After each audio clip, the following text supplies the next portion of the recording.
A Nigerian Brigadier General was killed. Brigadier General Uba. He was killed by the ISWAP, the Islamic State West African province. First of all, he and his convoy, they were walking around the Dambo-Boy road. They were ambushed. 4 personnel were killed, 2 soldiers and 2 TTF members. They were carrying weapons. I'm sure the Brigadier General must have been a threat to the ISWAP in that area, in Dambo, Borno State, Nigeria. Do you know the crazy part? This guy escaped. When he escaped, he sent communications to HQ, headquarters, that they should come and get him. He sent voice notes, he sent WhatsApp messages. The aircrafts came. But you know what? The ISWAP guys, the ISWAP terrorists, got to the man after he has escaped them before the army. What does this mean? It means they are saboteurs in the army. It means somebody is feeding these terrorists information from the Nigerian army. That is why Nigeria could not have defeated Boko Haram for about 15 years. Because you are planning, you are coordinating. And someone is feeding the PC you are going to fight information. You have a tactics on how to defeat your enemy, you and your team. And a member of your team is feeding information to the enemy. You're never going to defeat that enemy. Because they know already, they know you're coming, they know how many soldiers are coming, they know the kind of weapons the soldiers are using. So they are prepared. And they are so bold, these terrorists are so bold. They are on TikTok, going live. I'm sure if we investigate, we'll see that some politicians are actually financing these guys. That's why they are so bold. And they know the Nigerian army cannot do anything. Nigerian army is understaffed, underpaid. They don't have good weapons. They don't have a big budget for the Nigerian army.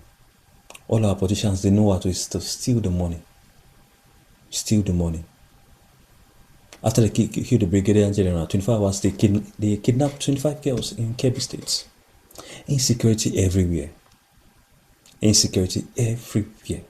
Now soldiers are complaining that bandits in the army are giving out information to their former commanders. I don't talk this thing tired before.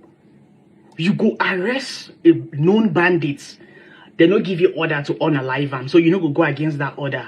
So you hand over these bandits to the right authority for them to do the needful. But instead, they go carry and go camp. After some months, they go say, don't repent, he's not a good person. The next thing, they go put her inside army. Not just, they go put them inside army, or they put them for police. In fact, they separate them. Some go army, some go police, some go navy, some go air force. Special candidates. Person who you arrest like 8 months ago, today is now your colleague. Una did the same duty. So how can you be so comfortable that these same terrorists will watch your back if anything happens? This person, they are still loyal to their former commanders. They are terrorist commanders. They are loyal to them. Now the reason why these soldiers go make plans on how to launch an attack, the next thing, they don't hear everything. How can you accept a terrorist, say he has changed? He's not a good person. How can you accept them back? How can you say they are repentant terrorists and you put them in the army, put them in the police, put them in the navy? These guys that were feeding their bosses information. It's just like they are undercover in the army. That is why the Nigerian army is not even progressing in fighting terrorism. If you can deploy our army, go to the Savannah forest and clear every one of them once and for all. Other countries are building their economy, building their nations. Oh, it's insecurity every time, terrorism every time. If you enjoyed the video, like, comment, and subscribe. I'll see you next one. Bye for now.